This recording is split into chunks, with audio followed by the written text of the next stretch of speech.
তোমরাও হয়তো বিভিন্ন সময় এই বিষয়গুলি নিয়ে একটু কনফিউশনে পড়ে গিয়েছো যে এভরিডে কখন বসাবো আর এভরিডে এই ফ্রেজটি আমরা কখন সেন্টেন্সের মধ্যে ব্যবহার করব, কখন আমরা সাম টাইম লিখবো আর কখন সাম টাইম আর কখন সামটাইমস।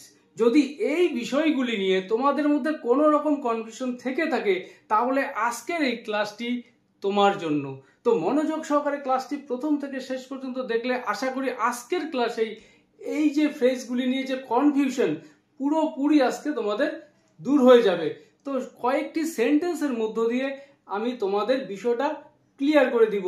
তো পুরো ক্লাসটি দেখার পর যাদের ভালো লাগবে অবশ্যই ভিডিওটিতে একটি হাইপ করতে ভুলবে না। তো শুরুতে একটি সেন্টেন্স আমি লিখেছি যে সে প্রতিদিন এখানে আসে।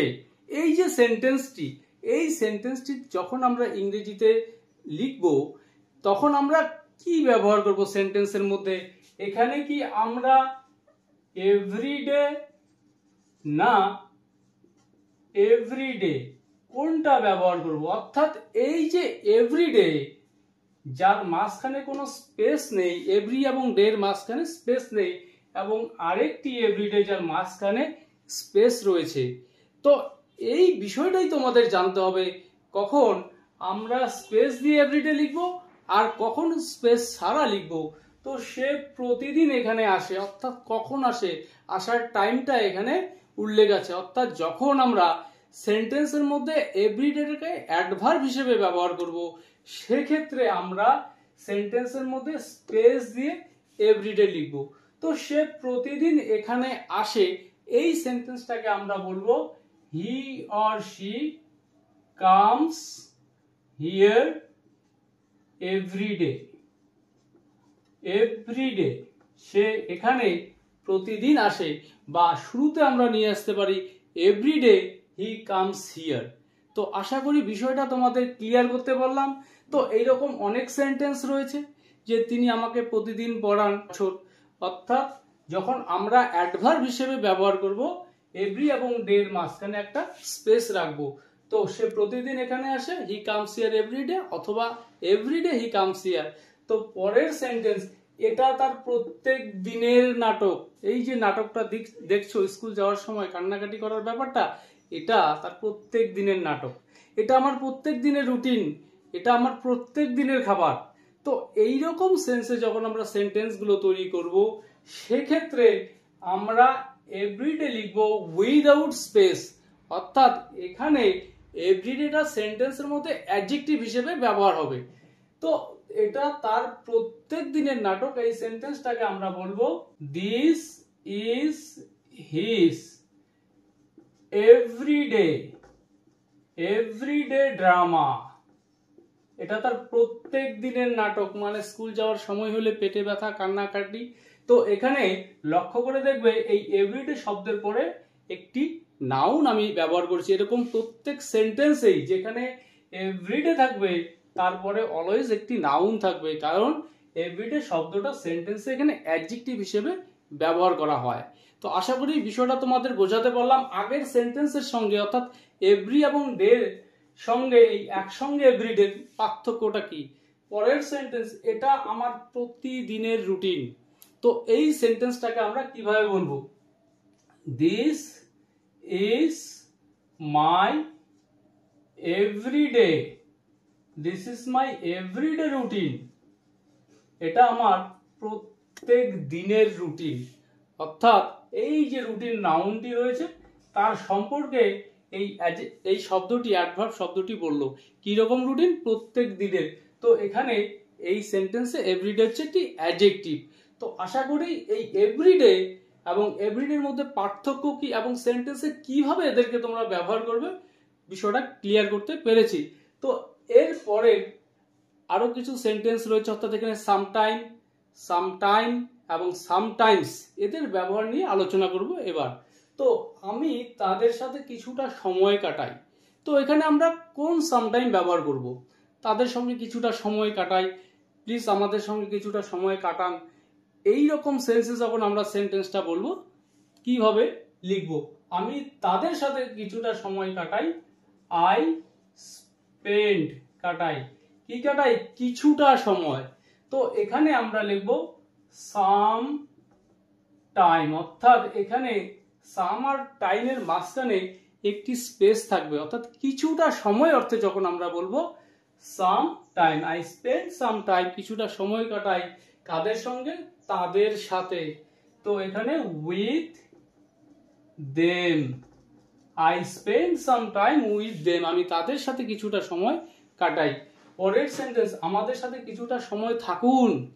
তো ঠিক একই রকম ভাবে আমরা সেন্টেন্সটা লিখব, স্টে উইথ আস, আমাদের সঙ্গে থাকুন কিছুটা সময়, ফর সাম টাইম, আমাদের সঙ্গে কিছুটা সময় থাকুন, আমি তার জন্য কিছুটা সময় অপেক্ষা করেছিলাম, I waited for her some time. তো এখানে সাম আর টাইমের মাঝখানে একটু স্পেস রাখতে হবে। তো পরের সেন্টেন্সটি লক্ষ্য করো, তারা মাঝে মধ্যে এখানে আসে বা কখনো কখনো আসে, তিনি মাঝে মাঝে রেগে যান। তো এই রকম অর্থে, অর্থাৎ যখন অ্যাডভার্ব হিসেবে আমরা সেন্টেন্সের ব্যবহার করব এই সামটাইমকে, তখন সেন্টেন্সে আমরা কোন সামটাইমটা ব্যবহার করব। তারা মাঝে মাঝে এখানে আসে, দে কাম হিয়ার সামটাইমস। তো এখানে মাঝে মধ্যে, কখনো সখনো, এইরকম অর্থে যখন আমরা বলবো, অর্থাৎ অ্যাডভার্ব হিসেবে ব্যবহার করব, সেই সময় সামটাইমস, এবং সেটা একসঙ্গে হবে। তো দে কাম হিয়ার সামটাইমস, তারা কখনো কখনো বা মাঝে মধ্যে এখানে আসে। পরের সেন্টেন্স, তিনি মাঝে মাঝে রেগে যান। তো এই সেন্টেন্সটার মধ্যেও আমরা এই সামটাইমসটাকে ব্যবহার করব, হি, অথবা শুরুতে আমরা সামটাইমস নিয়ে আসতে পারি, sometimes he gets angry, sometimes he gets angry, তিনি কখনো কখনো বা মাঝে সাঝে রেগে যান। পরের সেন্টেন্স, আশা করি কোনো এক সময় আমি আমেরিকা যাব, কোনো একটা সময়, এখানে নির্দিষ্ট করে বললাম না। এই রকম অনির্দিষ্ট সময় বোঝাতে আমরা এই সামটাইম শব্দটাকে ব্যবহার করব। তো এখানে কোন সামটাইম আমরা ব্যবহার করব, যে আশা করি কোনো এক সময় আমি আমেরিকা যাব, I hope, I hope I will go to America sometime, অর্থাৎ এখানে এসটা আমরা লাগাবো না, অর্থাৎ শুধু সামটাইম। তো কোনো একটা সময়, I hope I will go to America sometime, আমি আশা করি কোনো একটা সময় আমেরিকা যাব। আমরা বিভিন্ন সময় বইপত্রে পড়ে থাকি যে 18 শতকের কোনো একটা সময় দুর্গটা নির্মাণ করা হয়েছিল, সেক্ষেত্রেও আমরা এই সামটাইম শব্দটাকে ব্যবহার করব। Sometime in the 18th century the fort was built, অর্থাৎ 18 শতকের কোনো এক সময় দুর্গটা নির্মাণ করা হয়েছিল। পরের সেন্টেন্স, সে কিছুদিনের জন্য ক্লাবের সদস্য ছিল, কিছুদিনের জন্য। তো এই রকম সেন্সেও যখন আমরা বলবো কথাটা, সেক্ষেত্রে আমরা এই সামটাইম শব্দটা, অর্থাৎ অ্যাডভার্ব হিসেবে সামটাইম সেন্টেন্সে ব্যবহার করব। সে কিছুদিনের জন্য ক্লাবের সদস্য ছিল, হি ওয়াজ এ sometime member, he was a sometime member of the club, he was a sometime member of the club, সে কিছুদিনের জন্য ক্লাবের সদস্য ছিল। পরের সেন্টেন্স, কোনো এক সময় অফিসে আসো, কোনো একটা সময় চলে আসো, তোমার সঙ্গে দেখা করতে চাই, আরে চলে আসো যে কোনো সময়, কোনো একটা সময়, তা চাইলেই, এখানে কোনো ফিক্সড কোনো সময় নেই, তো যে কোনো সময় চলে আসতে পারো। তো এই রকম সেন্সে যখন আমরা কথাটা বলবো, সেক্ষেত্রেও এই সামটাইম শব্দটা আমরা সেন্টেন্সে ব্যবহার করতে পারবো। তো কোনো এক সময় অফিসে আসো, come to my office sometime, কোনো একটা সময় অফিসে চলে আসো। তাহলে আজকের ক্লাসে এই যে এভরিডে এবং এভরিডে, সামটাইম, সামটাইম, সামটাইমস, এদের মধ্যে যে পার্থক্য রয়েছে, এই বিষয়টা নিয়ে যে আলোচনা করলাম। যদি তোমাদের বুঝতে কোথাও কোনো অসুবিধা হয়ে থাকে, কোনো রকম প্রশ্ন থাকে, তোমরা অবশ্যই কমেন্ট করে জানাবে।